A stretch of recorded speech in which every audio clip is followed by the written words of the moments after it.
Hey everybody, this is Michael. All right, so this video is going to be one of the my personal thoughts and musings, and this is about progressive or liberal movies, you know, and just my kind of overall problem with them, or I guess not my problem with them, but the problem with them in general. So let's take, and this conversation was inspired by a discussion I was having with my wife, and so let's take an example of a couple dated movies. So let's do The Producers. Mel Brooks, The Producers. Now that is set in post World War II um, times here in America. I think New York specifically. I'm not sure if they actually mention it, but it seems like it. And so it was a big hit when it first came out, and then it was redone a couple years ago, uh, maybe like 10 years ago actually. Ugh. With Mel Brooks, and he did it with Nathan Lane and Matthew Broderick. Um, Hilarious. I love that. It's one of my favorite movies, and uh, it did well again. And what was another one? Oh, we brought up another one. Um, Chicago. My wife loved Chicago, and I sat down with her and watched it, and I really enjoyed it too. And that is like an even earlier, I think it's 1930s. It's Catherine Zeta-Jones, Renee Wigger.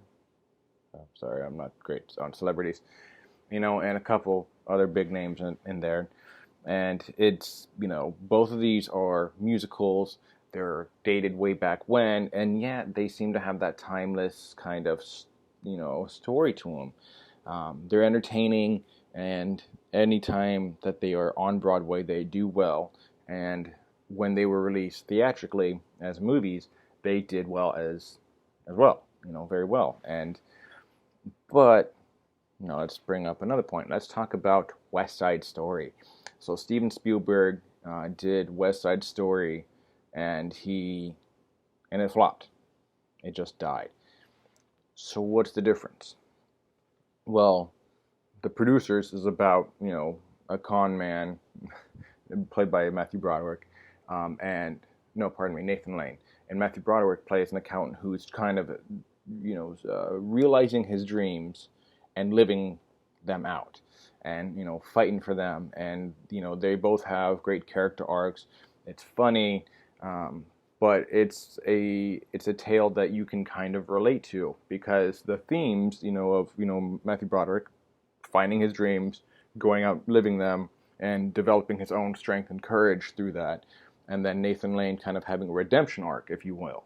And I mean, even Uma Thurman kind of has a bit of an arc of like kind of developing, like she goes, is an immigrant, and she becomes, the famous Broadway actress that she wanted to be.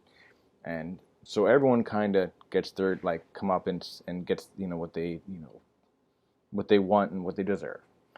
But then Chicago is, um, oh, how to, so it is about people wanting to be stars on Broadway, jazz musicians, jazz, dancers. But then they deal with some common issues that a lot of women feel today, or is still prevalent, and that is dealing with not so great men. There's a song in there, and like the women give an example of how they were played, and like they essentially murder. Now, I'm not saying murder is and good in any way, but these women sing about how like one of them was played by a man, and like was like acting like his wife, and then realizes that he had like six other wives. Another one was a man who just simply was not. I mean, this is the bubblegum one I'm talking about, where he kind of drove his wife crazy, essentially, not really, literally and kind of, figuratively, with just the blatant disrespect and just unaware of her feelings, and um, just, and so these men were not good people, and they kind of used and manipulated these women and drove them to murder the men. And the song is called "They Had It Coming," and it's actually pretty cool musical number. And these are prevalent themes that can be translated, to modern day, and so they are timeless stories. But when, like I mentioned, West Side Story, it failed because it's not a timeless story. It's a very dated story. And give you an example, like I mentioned, if you've seen any of my other videos, my wife is Mexican. I am obviously of European descent, specifically Irish, and that's all I am really. Well, Irish, Celtic, very good. Yeah. Anyway, so it, and so that story is all about racism. It's all about a white dude getting together with a Latina and the problems that ensues. And so it's a very dated thing, because ideally, if we are moving as a society and we're progressing, then issues like that will no longer be relevant and no longer be relatable, because society has moved past, a white man dating a Latina, and so there you kind of already date your story. No matter what, you can put it far in the future, and if it's far in the future and there's still racism, it doesn't seem like that society has progressed. So when you have a story that is so dated, it's hard to sell it again, especially when, in this day and age, like I mentioned, my wife is Mexican and I am not. And her and I, we have gotten those looks, if you know what I'm talking about. Like, we have, we recently went to a wedding, a friend of mine's wedding, and I was in the groom's party, and my wife was one of two non-white people, specifically Latinos, and they got. I asked my wife at one point, and she's like, "Hey, so I'm not sure if I'm doing anything wrong or what, but I'm getting a lot of looks, stares, like people, and like apparently at one point in time, someone assumed that because they had a taco truck there, and apparently at one point in time, she was approached by like one or two white women, and they were talking to her about how the food's so spicy and it's so good." And then essentially it kind of alluded to the fact that they assumed that she was with the taco truck guy. And my wife was rightly offended, but of course she just smiled and just like, "Oh, okay, well, no, it's understandable, and it's okay." And I didn't really think that was okay, but I didn't say anything because it was a wedding and I was just being nice and cordial, I guess. But at the same time, her and I, when we were getting ready for our wedding, we went up to downtown LA, and we're like dress shopping, and like one of the sections in downtown LA, it is very prevalent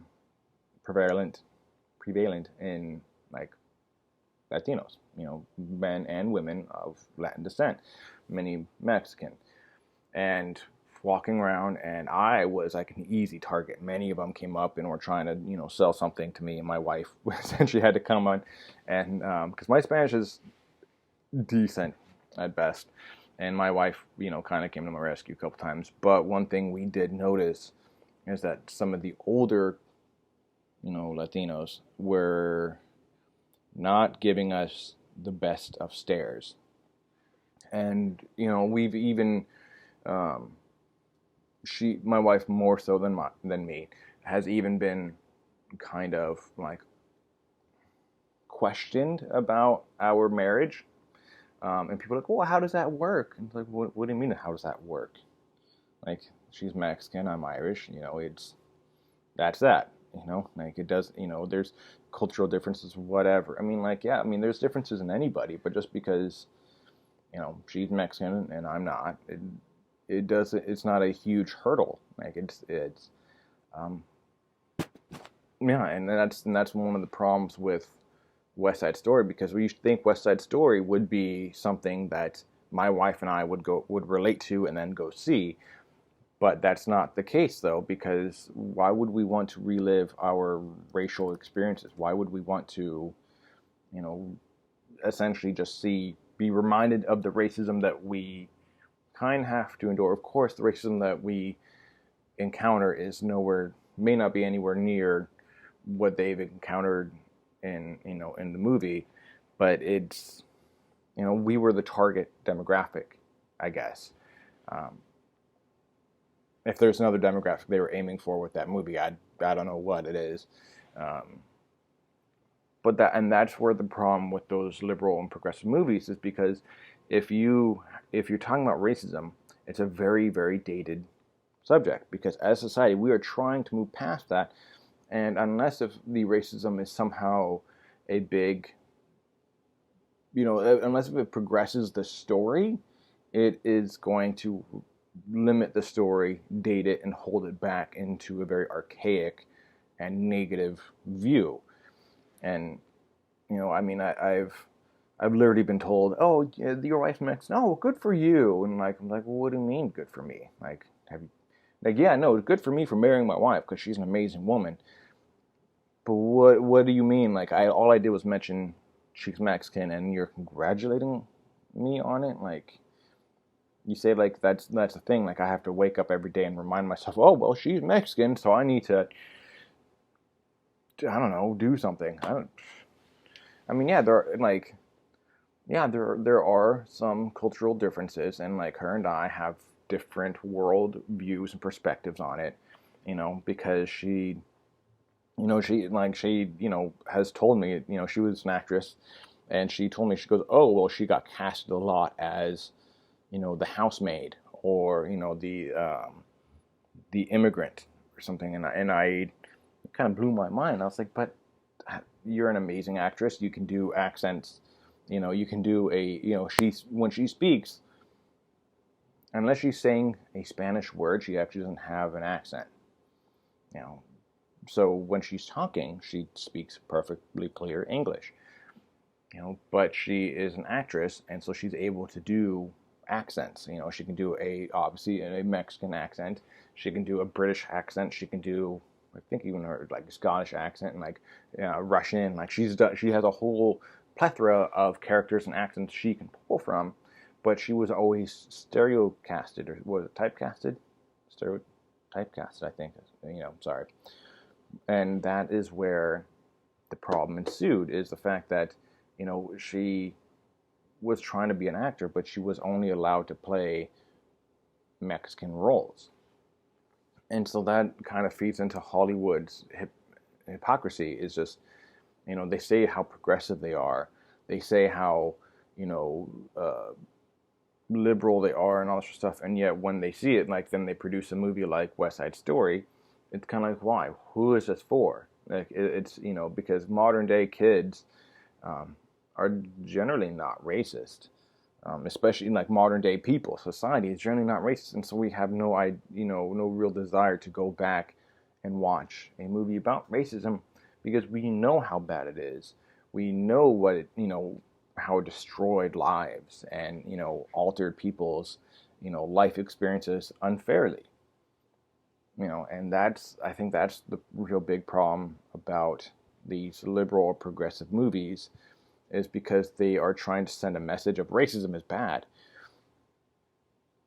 9 out of 10 people, 9.5, hopefully, I don't know, but can agree with that sentiment. My wife and I, again, we were supposedly the target demographic for this movie, and we had no interest in seeing it because we lived that, but not necessarily to the extent, because, society has progressed. It has become more understanding that black, white, Mexican, Chinese, whatever, we're all people. We all bleed the same color, which is red.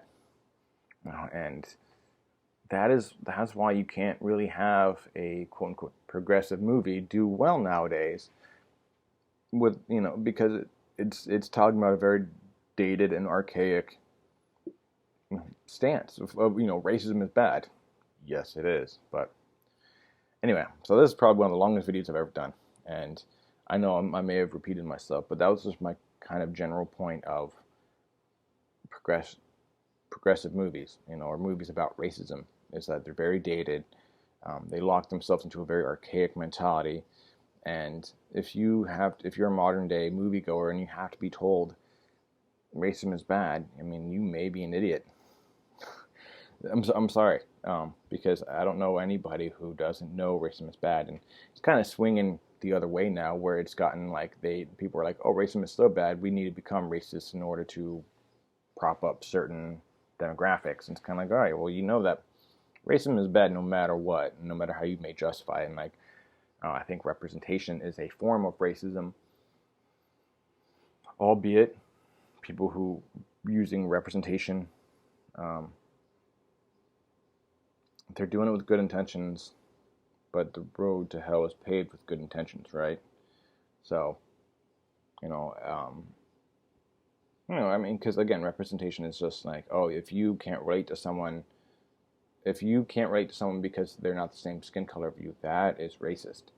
So when you're like, oh, well, I want representation, I want to see, an Irish person, who doesn't have a drinking problem, who doesn't have a funny accent, who's not a leprechaun, and who doesn't have a shillelagh, be the star. Like we don't really, and so if I see a black person up on screen, I'm like, oh, well, I can't relate to him because he's not Irish, then that is blatantly racism. And for some reason, it's certain people or demographics get a pass because they're like, oh, well, you weren't represented correctly or right. It's like, well, who really is in Hollywood? Like, but because I mean, like, if you want to try and represent me, then don't have a celebrity who is able to work out every day and but like have him work a 9 to 5 job that's absolutely soul crushing, have no hair, and have a rough childhood, and all right, there you go. There's someone who's a representative of me.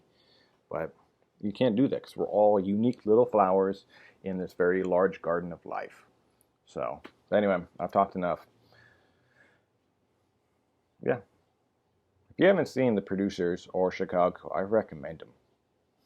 But this isn't a review channel or anything like that. So I wish you the best of luck, everybody. May all your days be filled with happiness and sunshine. So take it easy.